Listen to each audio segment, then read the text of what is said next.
Bienvenidos a Control y Pensini por Globovisión en vivo y directo desde los estudios aquí de la Florida de Globo, como le decimos cariñosamente. Les recordamos que estamos en épocas de Navidad. Sé que estamos pasando trabajo, sé que es una época muy difícil, pero bueno, el espíritu navideño habla mucho más allá de lo material, así que tengamos nuestro espíritu en alto.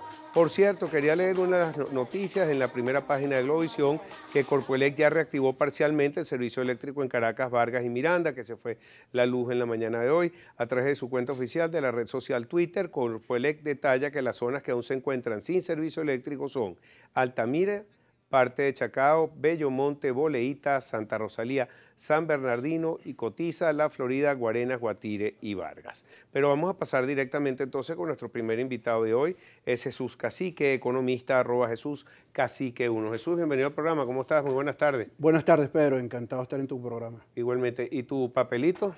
No, hoy no hay No, papelito. hoy es de memoria. En lo sí, será. Bueno, mira, terminamos un año un Está en el poco... baúl de los recuerdos. Sí, tenemos un año muy complicado. Creo que el peor flagelo que tiene cualquier economía es la inflación. La mayoría de las economías en el mundo ya han superado ese tema de la inflación, pero Venezuela lamentablemente está en la lista de los 53 países en el mundo que históricamente han sufrido este flagelo. Digo esa palabra porque afecta al bolsillo de todo el mundo y sobre todo los más necesitados. Quería saber cómo cierra el año, cuáles son las últimas cifras. Aquí tuvimos a José Guerra, diputado de la Asamblea Nacional, donde nos hizo un análisis y también nos enseñó las cifras según la Asamblea, porque no las produce el Banco Central de Venezuela. Sí, efectivamente, Pedro, estamos atravesando hiperinflación bajo los tres esquemas. El primer esquema es la Asociación Internacional de Contadores Públicos, indica que 100 años de formas consecutivas o recurrentes es hiperinflación. El segundo escenario es la teoría de Reinhardt y Rogoff, la inflación en un año del 500% anual es hiperinflación. Ese escenario también lo materializamos.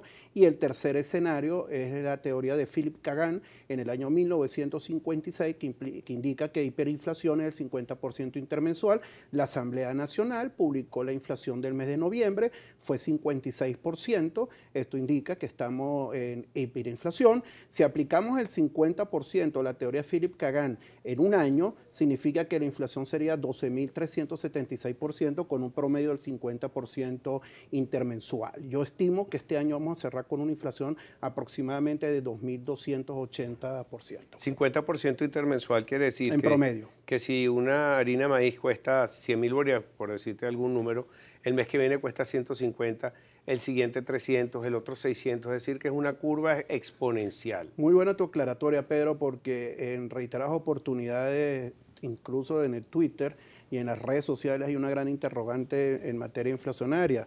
La inflación se calcula de forma geométrica, no aritmética, ¿no? Entonces, claro, hay dudas de algunas personas que multiplican 50 por 12 y es 600. El cálculo es errado porque la inflación es progresiva, no es aritmética, ¿no? Entonces, aplicando la teoría de Philip Kagan, es 12.750 aproximadamente cuando tú vas con el 50% con un ritmo de promedio anual, ¿no?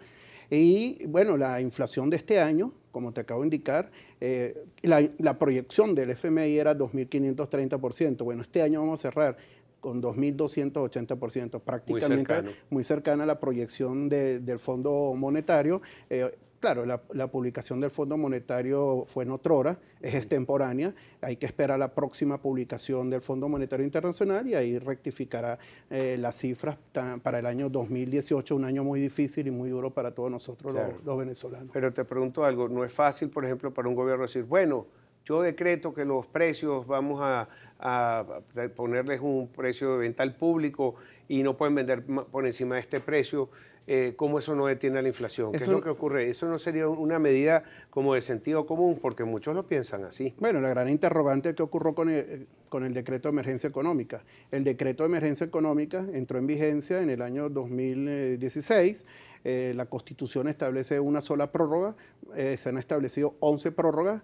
Estamos en un país con depresión económica, no estamos en recesión económica, 16 trimestres de caída del Producto Interno Bruto, estamos atravesando hiperinflación, el sector manufactura, el sector comercio alicaído, o sea que más allá de decretos de emergencia económica, se requiere disciplina fiscal, disciplina monetaria, una unificación cambiaria, respeto a la propiedad privada, y el informe del Doing Business es muy claro y muy objetivo. Indica que en Venezuela para establecer una empresa se requieren 20 procedimientos y 230 días. América Latina en promedio requiere 8 procedimientos y 12 días. Es el informe del año 2018. Entonces, en la medida que tú tengas burocracia a la orden del día, es extremadamente difícil invertir en Venezuela, aunado al factor de la confianza que es fundamental para reactivar el aparato productivo en Venezuela. Bueno, entonces, volviendo a la pregunta, si tú frenas los precios, el que los vende no tiene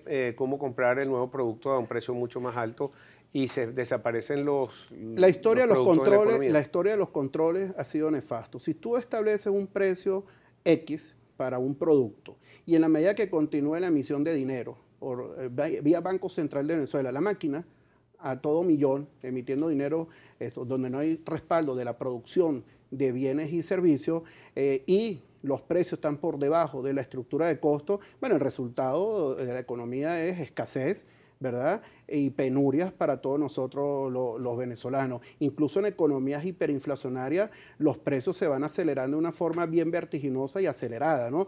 Que no se soluciona el problema estableciendo draconianamente precios, sino que hay que reconocer de que tú estás atravesando una hiperinflación, el gobierno tiene que parar la maquinita que viene emitiendo dinero sin respaldo, tanto en la producción de bienes y servicios, y en la base monetaria tú puedes observar el financiamiento, la monetización de los déficits, el financiamiento del Banco Central de Venezuela a empresas tanto petroleras como no petroleras, ha incrementado impresionantemente. Y la liquidez monetaria taladró, Pedro, los 100 billones de bolívares. O sea, eso es una cifra impresionante. ¿Y en cuánto están las reservas internacionales? Las reservas están hasta la fecha en 9.740 millones de dólares, están por debajo de 10.000 millones de dólares. O sea que Venezuela requiere obviamente de liquidez, requiere de confianza, requiere de divisas, porque estamos atravesando, como te acabo de indicar, una situación y un panorama económico muy difícil los venezolanos. ¿Y esas son las reservas estimadas, publicadas por el Banco Central? ¿Tienes alguna duda con todos los swaps de oro, tú que sigues tan de cerca? Los swaps de oro se efectuaron en el año 2015, que fueron 3. Uno fue en abril, otro fue en mayo y el otro fue en noviembre. Fueron 2.368 millones de dólares. Bueno, ya prácticamente no tenemos un nivel tan significativo en la posición de oro de las reservas internacionales. Bueno, tenemos un problema, un tema delicado en materia cambiaria. Y con este descontrol, ¿verdad? Venezuela es el único país del mundo, Pedro, que tiene 4 tipos de cambio. El DIPRO, el DICOM, el innombrable y el de la frontera. Esto es inviable, una economía bajo estos 4 esquemas, ¿no? La propuesta sobre del todo gobierno, por la diferencia tan grande del spread que hay entre uno y otro. Porque uno de 10 bolívares ya con el oficial de 3.600, por ejemplo, una compañía petrolera que quiere entrar en el país dice, bueno, pero yo entro con mis dólares a 10 bolívares y los saco a 3.600. ¿Qué clase de negocio es este? Bueno, pero es que obviamente, y se generan todas estas distorsiones en el mercado. La unificación cambiaria en tu programa, los economistas le hemos planteado en reiteradas oportunidades y el gobierno no tiene ninguna intención de generar la unificación cambiaria, y se siguen los desequilibrios, obviamente, los arbitrajes, comprar barato, vender caro, y siguen todos los equilibrios cambiarios en el mercado, ¿no? Y no puede ser que la referencia sea una página, ¿verdad?, en materia cambiaria, lo que no ocurre en ningún país del mundo, porque el gobierno no quiere reconocer en definitiva el mercado innombrable. Pero es culpa de la página, porque aquí yo he oído a muchos representantes voceros del gobierno que todavía le echan la culpa a la guerra económica y a Dollar Today. Obviamente que no, ¿no?